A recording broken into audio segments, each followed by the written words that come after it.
Caleb with Antique Book Collective, and today I'm getting to you guys with another walkthrough work with me sort of video that worked very well last week, so I'm going to try it again this week. So I've already recorded this one a couple times now, and my software just kept on dying on me, so this is my third attempt, and hopefully it works.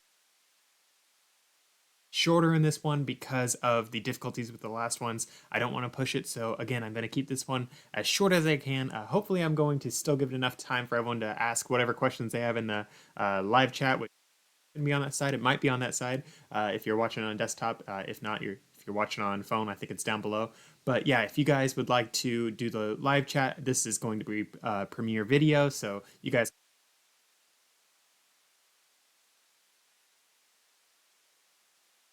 thinking all your questions, all that sort of stuff.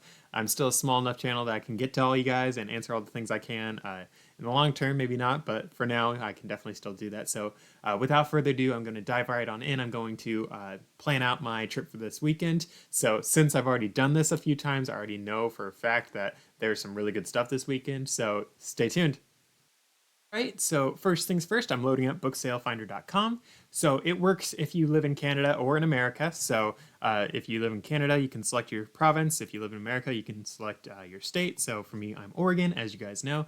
So just clicking up Oregon. So Corvallis, that is the only sale going on this weekend. This is a Friends of the Library sale, of course. So going on down to that. So there are actually two Corvallis book sales that happen. So the first one is one that I don't plan on going back to anytime soon, and the other one is absolutely amazing as I see it. So one of them, it's in basically downtown Corvallis, and it's rather busy. You have to pay for parking, all that sort of stuff. Not very fun. And the other one, it's at their fairgrounds, and it's really nice. They've got a ton of books, and their prices are really stinking good. And luckily for me, that's this one that I'm planning on going to, so I'm pretty excited. The other one, judging by what I'm seeing by its listing, it looks like they might have changed their ways and they're not absolutely terrible anymore, but I don't plan on going back to them if I don't have to. I mean, if it's the only sale that I have around there and it's really good, maybe I'll go to it, but as things stand, I'm just not thrilled enough after it being so bad last time. So with that being said, though, one more thing. So it having $1 children's books, I would say, is a good sign that these at this other one that I don't want to go back to, it's a good sign that those costs are all going to be higher still. It was only in a smaller room off their library just to begin with, so I mean, it wasn't thrilling in my opinion, but the fact that it's a $1 for a children's book, for me, I normally spend like, I think it's between like 5 cents and 50 cents for children's books at most of these sales. Of course, I don't normally buy these, but that's normally the price, so $1 just shows everything's going to be a lot more. Whereas at the one I'm planning on going to, sorry, that's at the fairgrounds, as I mentioned before. It's absolutely awesome. It's out of town a bit, so there's less people, more parking, lots of fun stuff. As you can see here, the hours, they have a couple rules. Then they have how many books they have. So 1,000 boxes of books. You know you are in luck when they don't give you an actual number on the amount of books. Sometimes, other times it means they don't have anything. But sometimes, like when they say how many boxes, that shows they got a ton of books. And the last time I was there, so if you guys know how big a gymnasium is, just think about a gym. So it was maybe the size of 2 gyms. I mean, it's a pretty big area. It's like their sort of convention center, but for like a smaller town sort of thing, because the fairgrounds, you know. So it's a pretty big building, and the last time I was there, it was from one side to the other, over and over and over, rows and rows and rows of books. It was absolutely like mind-boggling. And then they had a side room that had even more books, and they had everyone checking out there. It was like awesome. So 1,000 boxes of books. So according to my very rough math, there's about 30 books in an average box. That's very rough math. I know it changes depending on the size of the book and the size of the box, all that sort of stuff. But roughly 30 books in a box. So 30 times 1,000, that's 30,000 books, roughly, at this particular sale. That just shows how good of stuff it is. 60% donated, so that means 60% of the books are donated from other people. The other 40% can be like leftovers from last year sometimes. It can be ex-library books. It can be books that the library bought themselves. All sorts of stuff like that. I don't normally see like 60% being the donated. So as we see right below, 90% donated is another one. generally, I would say the number is a lot higher for what you see as the donated. So here's one that's 80% donated. So it's normally pretty high. So seeing 60% donated is a little bit of a whoa. That's a lot of non-donated books, but that is definitely something that's not a turnoff for me, especially when we're looking at this many books. As we can see here, Saturday, Sunday, price is lowered.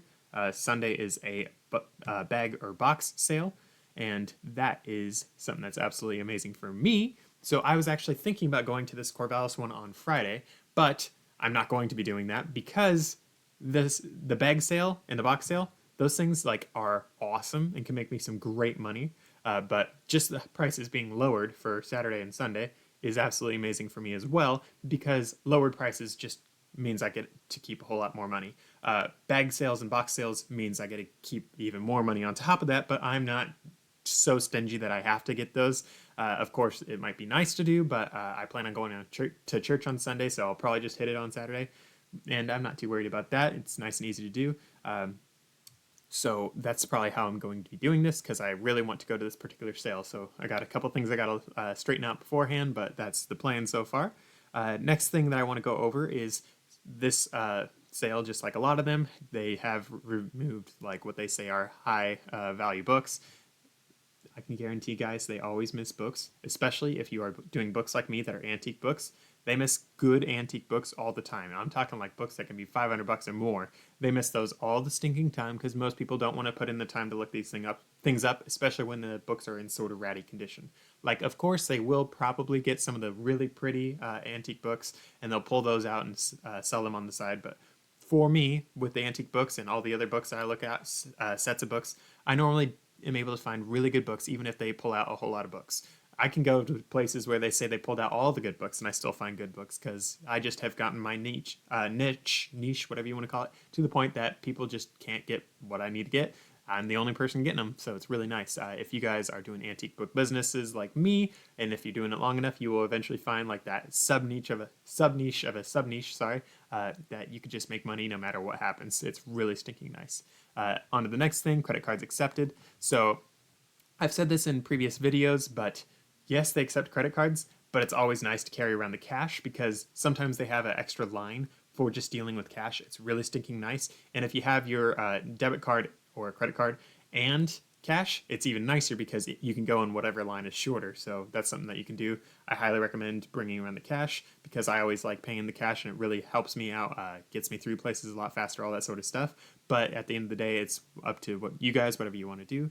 Final thing is they have COVID guidelines. So for me, that's a little bit of a reason why I'm going on the Saturday and Sunday, probably Saturday, is because of those rules, because a lot of people are probably going to show up on the first day on Friday. So it's going to be crowded. Since it's crowded and since they have the guidelines, that means they're probably not going to let everyone in, which means everyone's going to be a little grumpy if you spend 3 hours there. So if I go on Saturday instead of Friday, odds are it'll have less people, hopefully, and hopefully I won't have anyone that's mad at me for taking too long. And on top of that, it's a really big building, so I'm not too sure if it's going to be an issue, but they might limit how many people can go in. So with all that said, I really hope to go to this Corvallis book sale.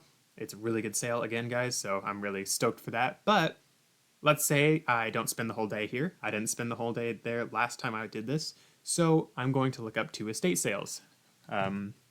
So just estatesales.net and estatesales.org, nice and simple.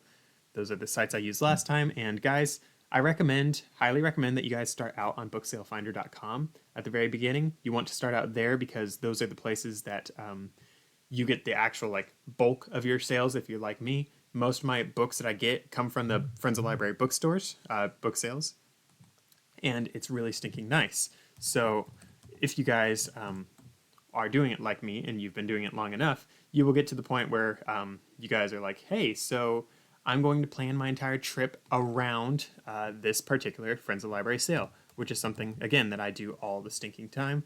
It's something I, again, recommend you guys do because when you can factor in like your bulk of your sales coming from one place and then you can hit a couple of estate sales around it, it really is a lot more effective for your time, for your gas, all that sort of stuff, than what it is for you to go and just hit all the estate sales by you and just ignore the Friends of Library sales. So you can end up hitting a whole lot more things if you guys are able to just do a little bit of a drive and go out and hit a couple of estate sales. Trust me, guys. Sorry. Do a little bit of a drive, go out and hit a couple of Friends of the Library sales and hit estate sales around that while you're doing it. Trust me, guys, in the long run, you're going to get a whole lot more books. You're going to get some amazing deals. And at the end of the day, I actually end up getting a lot better books usually from Friends of the Library sales than I do estate sales. I think a lot of that has to do with the fact that an estate sale might have 2,000 books, whereas a good Friends of the Library sale might have like 200,000 books. Like, it's not even in the same league of how many books you can find. So, sort of vaguely here. So I would say at the top of where I get my best books is Goodwill Outlet. And at Goodwill Outlet, I'd say there's like 5,000 books consistently at mine, at least, roughly. So then beneath that, you have most Friends of the Library sales, which I would say is around 5,000 or less. And then you have the like awesome Friends of the Library sales like this Corvallis one, which is like 30,000 books or more, which is absolutely amazing. But at the very bottom of this, so bear with me. So Goodwill Outlet, then you have some estate sales, and then down here, then you have some Friends of the Library sales. Then all the way down here, you have estate sales. Estate sales, again, guys, you're gonna find like 1,000 books at the most bookish person's house. Like maybe you'll find some more at some people's houses, but by and large, you're gonna have like 1,000 books or way less. You might even find like 10 books. A lot of people don't have a lot of books at their homes. A lot of people aren't big readers, especially nowadays. A lot of people go to the Kindles or they just don't read at all. It's really sad, but that's something you guys have to keep in mind is not every single estate sale is going to have a lot of books. So with all that said, I have estatesales.net and estatesales.org pulled up. I have both of their things. So there were several good sales that were here that I really liked. I'm not going to go through all of them. I'm just going to go to the ones that I know were really good. So that was this one and this one. Out of that and that, since I know these are the two that I wanted to show you guys. So I'm going to let them load up. Give it a couple seconds. I know it stinks when it's loading. So there is a lot of stuff that I wanted to go over in this video, and I did go over in this video, and I will do so as best I can in the next little bit. All right, so guys, I just did a little screen break right there just so I could let these things load up since it's taking so long to load sometimes. So with that said, so this particular sale, so this is one that's happening, let me just check, in Salem. So this is one of the ones, again, that I really liked. So again, as I said in other videos, guys, if you see someone that has a whole lot of military stuff, that's an awesome sign. So if you look right here, you have some World War II planes, and then you have some Cold War era planes, a lot of different plane models, and that is something that you guys should definitely look for when you are looking for really good book owners, people that have a ton and a half of books sometimes, or if they don't have a ton of books, then they'll have really good books. So let's just scroll through. So it's like, oh no, there's no books, and then all of a sudden you get 2 books and a half. And I know this isn't as many books as we've seen in some of the other photos that I've shown you guys, but there's definitely some good stuff. So this book here is an older book. It's not the oldest book this person has, but it's an older book. Here's a Bible. I'm getting into selling Bibles in a bigger way, so that's pretty nice. We got a Modern Gun Values book. We got some ammo and bullet books. So as I've said in other videos, guys, gun books are very valuable, so these would be some really good ones to check out if you guys were coming to the sale. Since I'm the only one going, I'll be sure to check them out, or if I go to this one. Probably will, but Salem's a little bit away from Corvallis. I'll be going through it, but might not hit it. So with that said, I got some mass market paperbacks. Nothing too exciting, but I might pick them up if I can get a good deal because I'm trying to sell lots of, as in a group of mass market paperbacks again. As you can see on this shelf, more mass market paperbacks. Onto this shelf, I actually thought it was sort of funny because this battle book, I actually have this battle one. I always think it's funny when I find books that I have. Art of War, I have that one. It's just funny, and I think I've read the Silent Warriors one. All the military people that read a lot of military books tend to have not a huge selection of books to choose from for certain eras of books. So a lot of times we have similar books because I'm a military, if you guys will. So then we have another shelf. Again, nothing too exciting on this one. So simply based off of the books that I saw, it's not the most exciting sale for me to go to. However, there are a couple books that would put this onto my list of books on the list of sales I might end up going to. Sadly, there's not a whole lot of stuff, but still good stuff. This sale here, though, is the one I was a lot more excited about. And something that I thought was really stinking funny was when I was looking this one up for the other video, they hadn't released the address yet. And as it turns out, maybe it was the other house I looked at, but as it turns out, one of the houses I was looking at that was on this particular group, there was a street called Pringles that it was near. And I thought it was very funny that there was or maybe it's just Pringle, but to have a street named after crackers, that was pretty, or chips, that was pretty funny. On to this one. So as you guys can see here, there are some old TVs. What I have found is people with old TVs like this generally have a few books that are, at least a few books that are worth a good chunk. We see some old chests right here, which is another good sign. An old stove, another good sign. Some nice old stuff here. I'm just going to open this up really quick. I didn't actually look at this one. All right, I was thinking that wasn't what I was seeing. Actually, I'm still not convinced. Is it just me or do these things look like guns to you guys? I don't know. Very decorative guns if they are. Very pretty. So, remember what I said about military stuff? So we have military items, and I actually have done this twice now of me showing off these military items. So these are just some trench coats, and I overlooked the books again. So the books are actually what really excited me the last time I was looking at this one, and this is the reason why these books actually got put onto my list of places to go. And this book here that you guys can see on the left side, I would say is probably from between 1830 and 1870, roughly. My best guess would be the 1870s, possibly the 1850s, but judging by the wear and tear and just the leather, I would say it could be as old as the 1830s. So I really would like to hit this particular estate sale. I've got it written down. I'll go over that in a little bit, but I've got it written down. I'm very excited about this particular one. I really want to go to this one just for this one book. However, this entire shelf of books is really exciting to me, and a couple of the books right above them is also stuff I would definitely look at. But this one that we see here laying on its side is an older book, definitely is worth checking out. This one is, like every single one of these is at least 50 years old, I'd say, roughly. There are several that I definitely want to check out, so that is a shelf I'll be spending a lot of time at. Hopefully, if I go to this one, guys, I will be able to like do some video clips on my phone, be able to talk to you guys. Like, I actually want to be recording one of these. I might even bring a camera. I'm going to try to bring an actual camera so I can actually get some good recordings for you guys, because I think that'd be pretty stinking cool for you. And on top of that, I've actually had some requests from you guys to do that. So it was funny when I saw this one. I saw the guns and I was like, oh, no way, they're selling lever action rifles. I've been wanting one. And it's just a children's toy. I got a little too excited. But if you guys ever see one at a estate sale, keep me in mind, right? Then we got some comics here. So I don't sell comics personally. I don't have any luck with them. These are in their slipcases things. They're plastic sleeves. There we go. Their sleeves, which is a good thing for their value. I don't sell comics. I have not had luck selling comics, and I don't plan on having any luck with them because I just have failed every single time I've tried. But something I'm going to point out is right here. You can see they're asking $20. So if they're asking $20 per magazine, I'm not going to be getting it anyways because I don't like spending that much money for stuff. And then, of course, we just see a lot of cool collections throughout here. So, I mean, if you like collecting stuff, you could definitely come to a sale like this if you want to. So, with all that said and done, I'm going to end the screen share, and I'll see you guys in a smidge.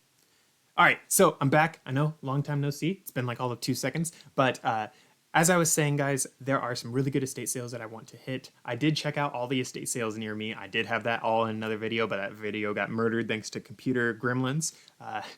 Thanks to this new computer that I got. It's Windows 11.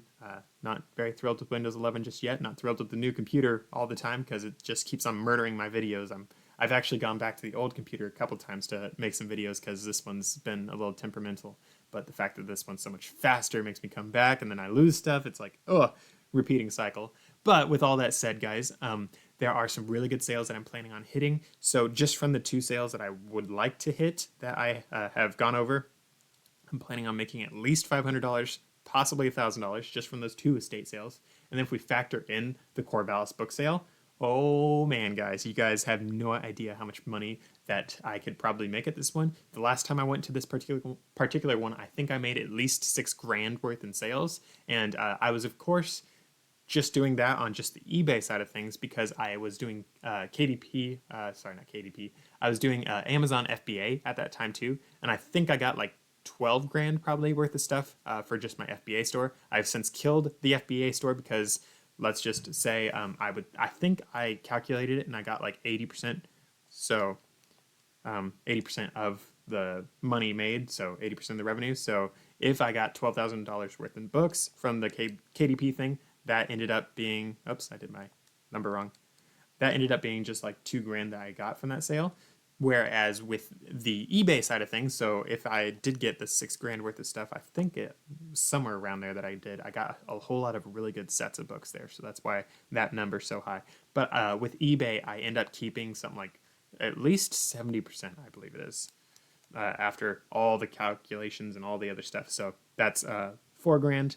I want to say it could be as much as 80% that I keep with eBay. I don't know for sure, but that's just shy of $5,000 if we do the math like that. But either way, it's night and day difference on how much money I get to keep from eBay as opposed to Amazon. So that's why I do just eBay now. So yes, the eBay fees are pretty high for books. It's something like 14%, I believe, and that is pretty high. But again, with Amazon FBA, it's even higher because you get charged the listing fee, you get charged the handling fees, because when you do FBA, they handle it, then you get to pay the shipping, all these things. So the fees really stack up with that. So that's why I do eBay, is I can charge shipping to the buyers and I can keep more of the money, all that sort of stuff. And I don't really mind fulfilling the orders. I know that's something I could have done with Amazon, but the Amazon buyers are just a totally different breed. But you guys didn't come to this video for all that. You guys came for me explaining all the stuff and doing the whole work with me stuff for planning the trip. So again, guys, I did go through a bunch of different, excuse all the noise, a bunch of different estate sales. I actually crumpled up the Post-it notes because I didn't care about them enough. So one of the estate sales near me in Portland, I could have gotten $300, like at the tops. Next one that I looked at, I was thinking I could get up to like $100, $200 maybe. And then the other one, which was a really good one, but it wasn't one, and I'm really good in quotation marks. It was one that I sort of wanted to go to, but didn't want to go to. And the reason for that is because it was in Portland, in the bad side of Portland. And I could have gotten like $500 at that one, which is a chunk of money, but it's a chunk shy of what I'll be getting from the Corvallis trip. So again, guys, I'm planning on bringing a camera to all this and showing you guys around. Again, I know that you guys requested this, so I hope to be doing all that, and I will hopefully be getting a video out to you guys sometime this weekend or early next week.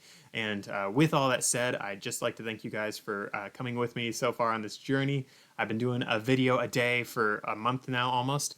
I said I'd do it for a whole month, and I'm almost there, so it's been a cool journey. I've really enjoyed talking to all you guys who have reached out and have been commenting, been liking my videos, subscribing, all that sort of stuff. It's been really nice. Thank you guys for the support. I will catch you guys in the next video. Be sure to check out one of my other ones, and be sure to subscribe, and I can't wait to see you guys again.